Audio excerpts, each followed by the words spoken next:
To all our Sports Today family members, we are just building up to three major sporting events that's happening. Copa America final, Euro final, Wimbledon final, as well as if you look at it, the India versus Zimbabwe T20I series, the last two matches which is going to be played on Saturday and Sunday. But the major debate that is circulating among the Indian cricketing circles at this point in time is Gautam Gambhir. Now, the head coach appointment is done. Gautam Gambhir is going to be the head coach. Who are going to be the support staff that is going to accompany Gautam Gambhir? Who's going to be the batting coach? Who's going to be the bowling coach? Who's going to be the fielding coach? There are several reports doing the rounds of certain names. For example, in the bowling coach department, you're looking at Zahir Khan, you're looking at Vinay Kumar, you're also looking at Lakshmipati Balaji in the bowling coach department. The other major name that Gautam Gambhir has reportedly asked for, it is not confirmed at this point in time, but the reports that are circulating at this time is that Gautam Gambhir has reportedly asked for the services of Morne Morkel. Now, Morne Morkel is the former Pakistan fast bowling coach, and now he's now looking out for something new, and whether he will get included in the Indian cricket team setup, that remains to be seen now. Along with Morne Morkel, there is one more name that is making the rounds at this point in time, and that is Ryan Tendescarter. Will Ryan Tendescarter be also appointed as the assistant coach? That remains to be seen now. So, one more name has been added into the support staff that is there when it comes to Gautam Gambhir's coaching unit. Ryan Tendescarter was there, Zahir Khan, Vinay Kumar, Lakshmipati Balaji, and now you're looking at Morne Morkel. Abhishek Nayar's name has also been proposed as an assistant coach or a batting coach at this point. So, lots and lots of things when you look at it, it's going to take a lot of time to ensure that, yes, the coaching unit is sealed. Now, after the tour of Zimbabwe ends, most likely Gautam Gambhir and the selectors will have a meeting. They will then decide two things. Number one, what will be the coaching staff? And second, what is going to be the India cricket team squad for the series against Sri Lanka? Three T20Is and three ODIs. Yesterday only, you saw the dates, you saw the venues that were announced for the Sri Lanka tour. Now, what is going to be the India squad? Already reports are there that Jasprit Bumrah, Virat Kohli, Rohit Sharma will not be part of the ODI series. So, India will have to look at the bench strength.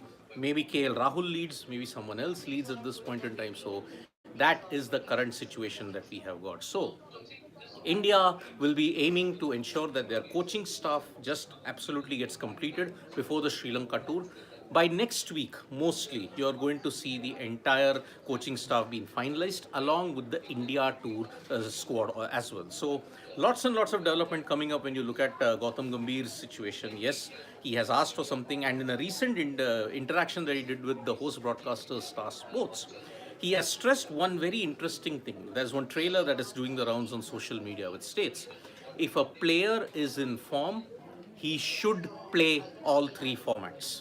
That is the diktat that Gautam Gambhir has stated that yes, if he is in form, the player should play in all three formats. So at this point in time, Gautam Gambhir is just setting the things straight at this point. Maybe by next week, you will come to know what is the situation. Who will be the coaching staff? What will be India's squad for Sri Lanka in the ODIs and T20Is? Now, let's switch our attention to other cricket, and that is Jimmy Anderson. Now, Jimmy Anderson is on 703 wickets. England need 4 more wickets to ensure they complete the formalities. But if England win today, it is the final day of Jimmy Anderson's wonderful, wonderful career. I mean, as far as fast bowling is concerned, he has set the benchmark for greatness. 109 teammates he's played with in his entire career. A 20-year career, a 21-year career comes to an end today at Lord's. England, they pull off the win. Jimmy Anderson now might only get 2 more wickets if it's possible. Then he will have the most wickets by any bowler against the West Indies. He's not going past Shane Warne. That is now certified. He can't go past Shane Warne. He can't get to 1,000 international wickets as well. So Jimmy Anderson at this point with 703 wickets, if he takes 1 or 2 more, he will end up as one of the greatest fast bowlers as far as longevity is concerned. So Jimmy Anderson is all set to cement the number 3 spot in the all-time list of test wicket takers.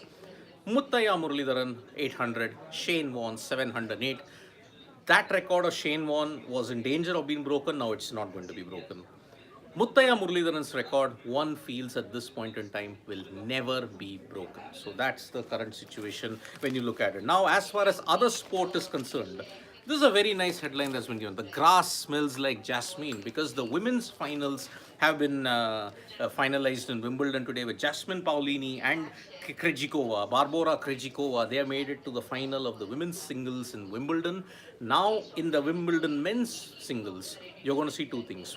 Lorenzo Musetti taking on Novak Djokovic, and Carlos Alcaraz taking on Daniil Medvedev. So it is going to be a very, very high intense clash. Will Djokovic reach the final and meet Alcaraz for an epic rematch last year? Or do you see Medvedev pulling off an upset? And if it's Djokovic versus Medvedev, who will the crowd support?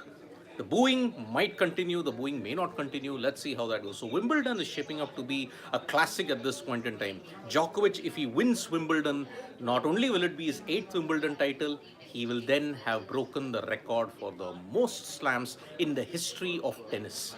25. He would have beaten Margaret Court's record in that sense. So in the Open era, no one is greater than Novak Djokovic at this point in time. So two semi-finals that are coming up: Lorenzo Musetti versus Novak Djokovic, Daniil Medvedev versus Carlos Alcaraz at this point. Now the Euros. The Euro, if you look at it, is it coming home? England are going to take on Spain, and England's recent record against Spain has been pretty decent.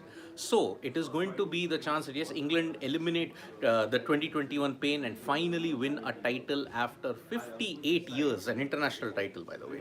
Spain, on the other hand, if they win, they will become the most successful team in the history of the Euro with 4 titles. Spain are the only team, by the way, in the history of the competition to win as defending champions in Euro. So that's a huge, huge thing indeed. As far as Copa is concerned, Los Cafeteros versus La Albiceleste, it is Colombia versus Argentina. Colombia have actually not lost in 28 games, but they face the opponent who they last lost in February 2022, Argentina. If Argentina win, they will join Chile in this 21st century as the only team to have defended the Copa title. So big, big developments in the world of football coming up. The preview, we'll be doing all the build-up. You can check it out on Sports Today as well. It's going to be a very interesting clash indeed. Now, as far as the world of chess is concerned, after a terrible start, D. Gukesh won 5 out of the 6 games that was there in the Superbet Croatia tournament, and now he has moved to 3rd after being bottom. So it is a great, great thing indeed. 3 more rounds of the rapid tournament is remaining, blitz, then 18 rounds. Let's see how that fares up. Now I'll take some comments at this point. Why is everyone overreacting with GG supports Mayank Madan? It happens in football all the time. Football managers take their staff as like, no one is overreacting to it, Mayank Madan. And pardon me if you have to put up with me in certain instances, but there is no overreaction. It's just news being reported about these guys. Yes, there is a KKR lobby that might be coming, but then there's nothing wrong in it. I don't see there's anything wrong in it. So that's the way we look at it. Is GG doing KKR staff lobby Kishore Creations? Nothing official at this point in time. Raj Das Gupta, GG, what do you think all former players will be happy with all this? Should we just mentoring KKR? Do you think he is fit to manage Team India so early in Test ODI, maybe T20I? Too early. Let's see how he progresses for the first 6 months, Raj Das Gupta. Yes, we do get overawed by the success that happens in the IPL, but we'll see. Wait and watch at this point. Kishore Creations, Jimmy greatest test bowler. Yes. I think as far as longevity is concerned, there's a big debate between the Stain and Jimmy Anderson situation. But I think Jimmy, for his longevity and fitness, one of the greatest that we have seen. So, final day today for Jimmy Anderson's international career.